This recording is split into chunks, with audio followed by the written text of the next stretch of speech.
Ladies and gentlemen, this is Mark Kester with the Players NIL. Welcome to my podcast, the Industry Insider Podcast, and my special guest today, Eddie Taylor. Eddie, welcome to the podcast. Thank you.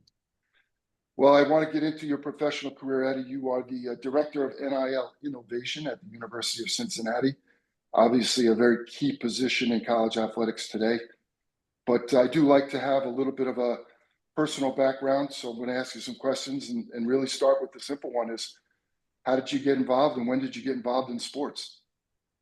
I got involved in sports when I moved to Texas. I was born in New Orleans, but Hurricane Katrina hit, so we had to get up out of there. So we moved to Texas, and in Texas, you have to play football to graduate, as I like to joke. So I was kind of thrown into sports. I originally hated sports when I was a kid. I wanted to build Legos, but gotta do what you gotta do. So I ended up playing football. I was a whole 5'2", 80 pounds. But I loved it. I played free safety, and it was the most fun I've had my entire life. And I was like, I'm gonna go D1 because I'm a high achiever. And my football strength coach, he was like, you need to get bigger and stronger. So I was like, okay, what do I do for that? He's like, well, go lift weights. So I go lift weights, and I'm abnormally good at lifting weights, like really abnormally good at lifting weights. So one thing leads to another. Spoiler alert, I did not get a Division I Power Five scholarship offer, but I do end up on Team USA for powerlifting. So I do that for a while, have so much fun. And then I'm like, okay, this is great, but like most Olympic sports, it's not a full-time income if you're a pro. So what do I want to do with my life? And I was like, I've been doing sports for the last 16 years. I guess I'll just keep doing sports. So I end up at LSU where I work in the athletic department while competing on the team. And luckily, well, I just so lucky of me. NIL came out when I was a junior. Yeah, I think when I was a junior, and I was able to like see, the little birth of NILSU and just what that meant for the industry. I never forget my first NIL experience was I woke up and saw Bo Nix holding sweet tea on Instagram. Uh, and then I kind of just did that. I got involved with our donor relations, L Club. I also got involved with compliance. That was huge for me. And then I ended up going to compliance here at Cincinnati as a graduate assistant. And then I was still kind of like, I really just want to do NIL though. So luckily, our compliance staff was awesome and they let me do most of the NIL stuff. And then I eventually just did all of the NIL stuff. And then they carved out a full-time position for me. And that's how I got here.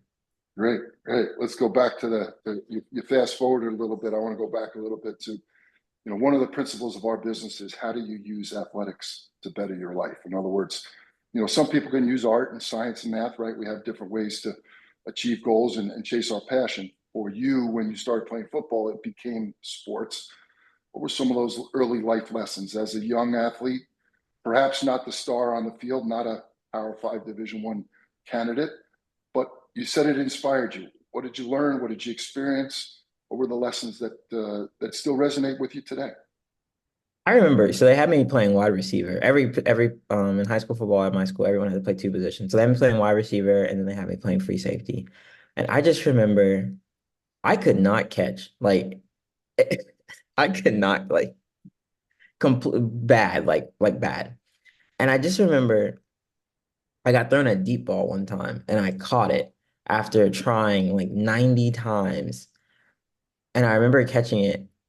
I caught it with my body, the exact opposite thing you're supposed to do. But I thought to myself, well, if I caught this one, theoretically, I can probably catch another one.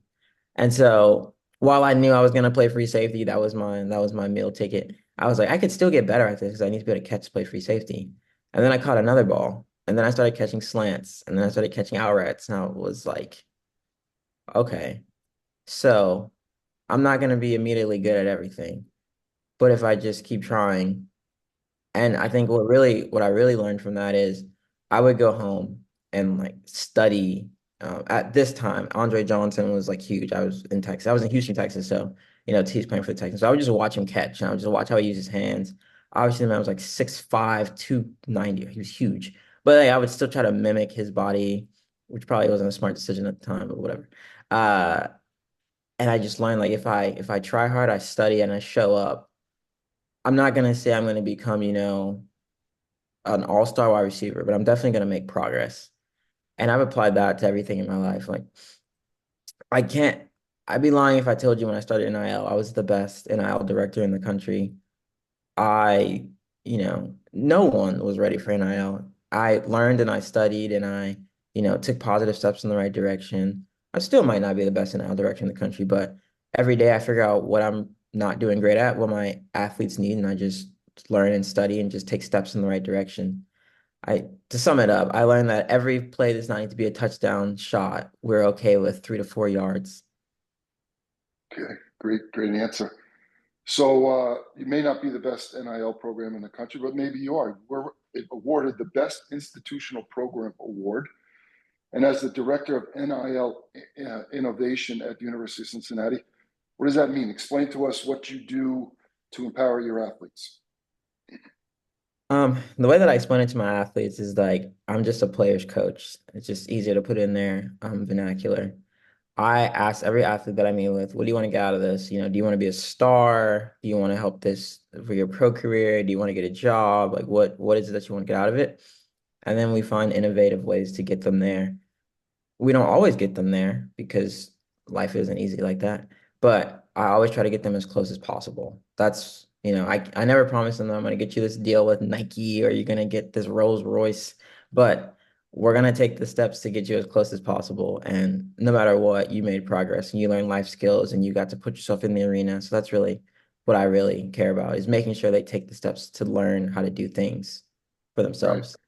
You mentioned that you happened to be fortuitous in that you were getting ready to complete college, undergraduate. NIL happened. You had an interest. You had a passion for it. There was no roadmap, right? There was no precedent. There was no gold standard. So you had to kind of create your own. So I can't imagine what those early days were like as you're trying to put all of these moving pieces together in a puzzle. What were some of the early challenges? So when you first began, no one knew, we still don't know where we're headed, but no one knew where it was headed. But you had, collective space blowing up, transfer portal blowing up, athletes getting paid and publicized, probably athletes coming to you saying, where's my money? But go back to those early days at Cincinnati in the NIL office. What were some of the challenges when you went home at night? You shook your head and you said, how am I going to solve this problem? We used to not have a collective. I mean, collectives are fairly new.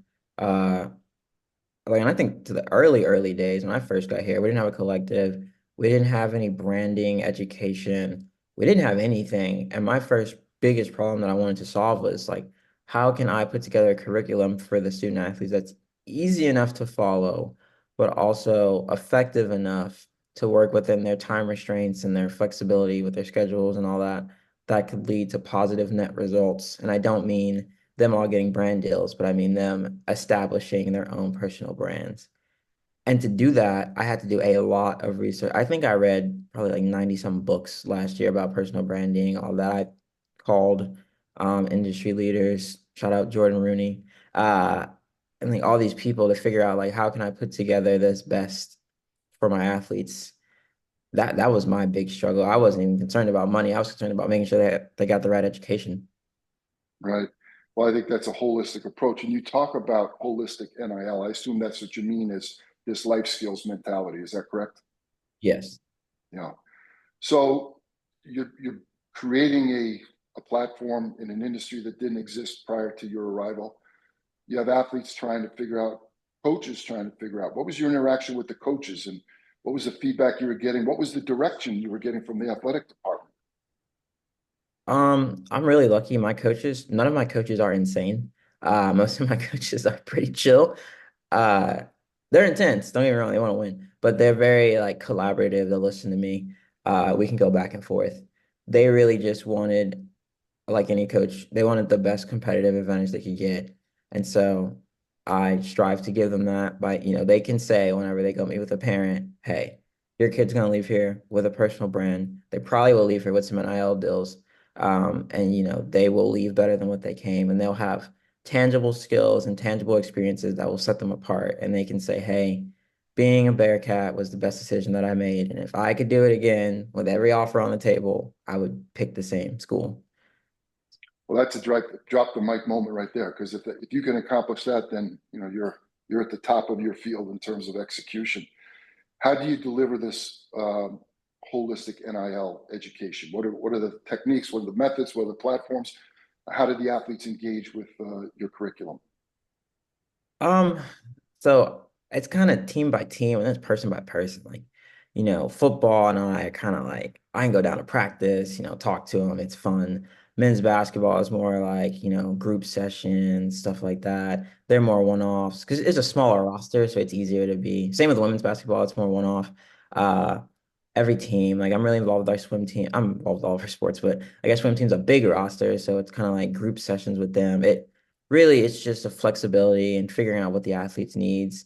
Like some of my athletes are international, for example, and I always tell them like that doesn't mean you can't have a personal brand. You might have some NIL issues with getting deals, but I still want you to be able to go through the education and go through the curriculum because what happens if you work in a field where having a personal brand sets you apart?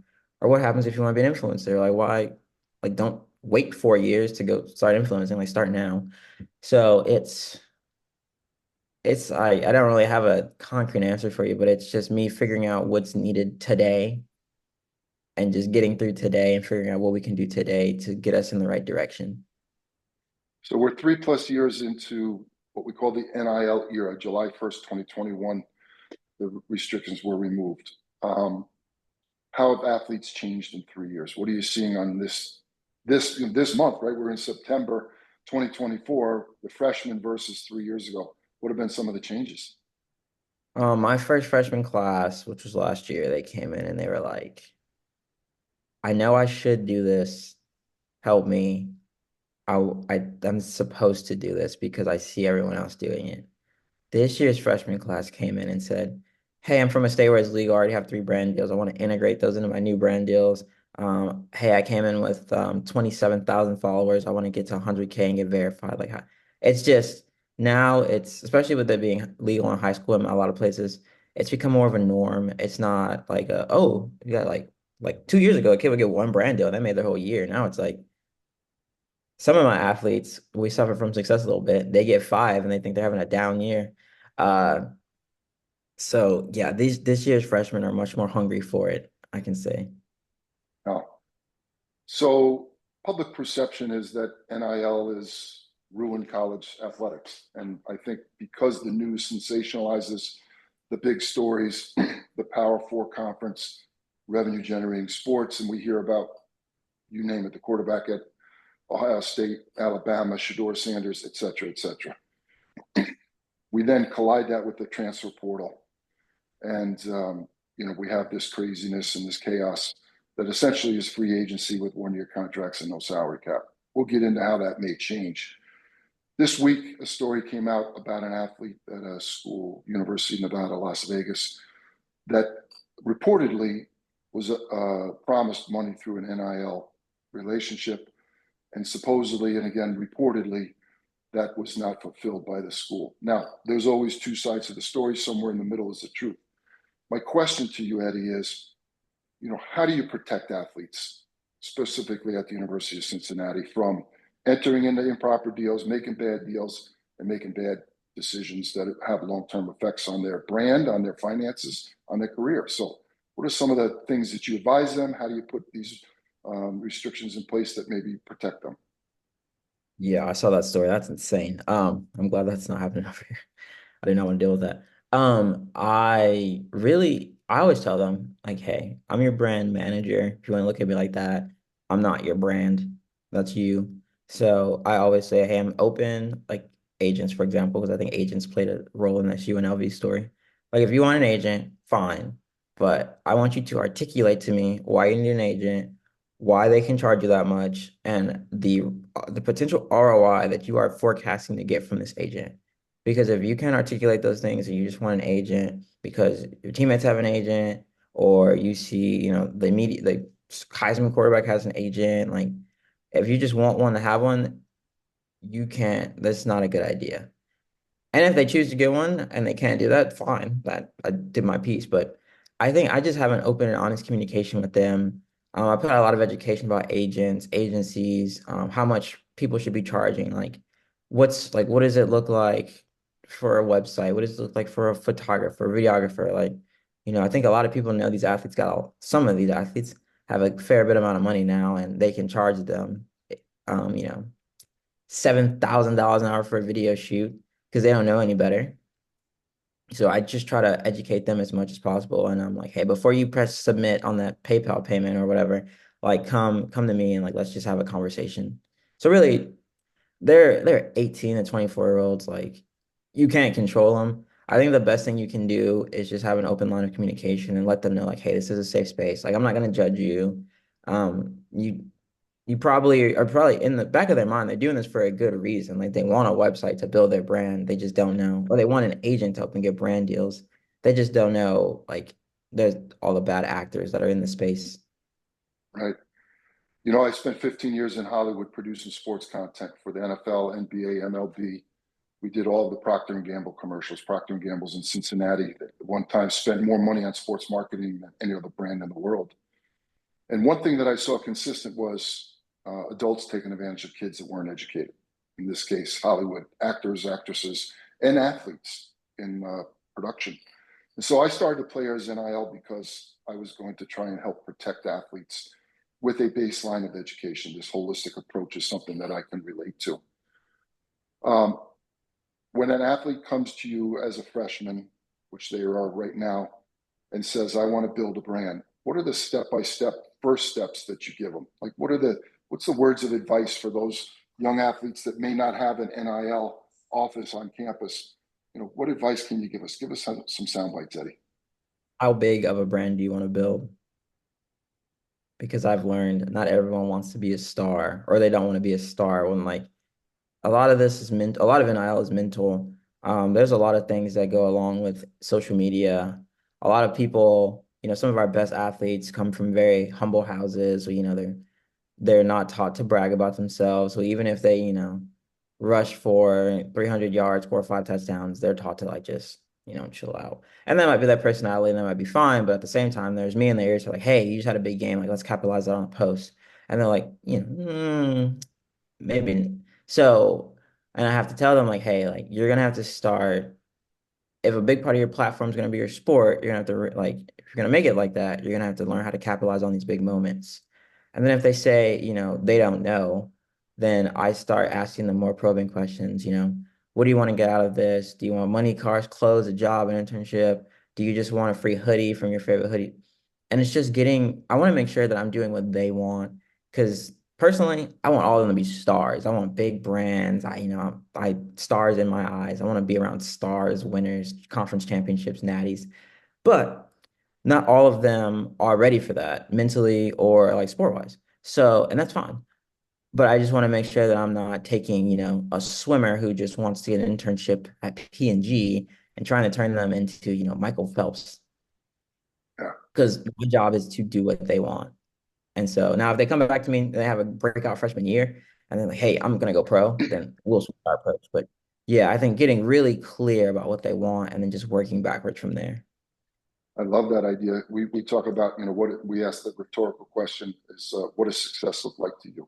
Right. And like, as you're describing, it looks different to everyone and it can change. And it could be a complex answer to that. There could be multiple things. I forgot to ask you a question. Tell us about your weightlifting. What were your personal best? Let's go back to that before we get to the advice section. Man, I so there's in powerlifting, there's raw and equipped. So there's like you have supportive gear that helps you out, and then raw is just your own body. But I lifted raw, off the top of my head. In competition, my personal bests are I competed at 114, so 114 pounds. My squat was 335 pounds. My bench press was like 225. It's a weird kilo to pound conversion, but and then my deadlift was like 405 or something. Cool. I love it. So you have that in common with your athletes. You can talk about that on a percentage basis. You can hold your own. That's awesome.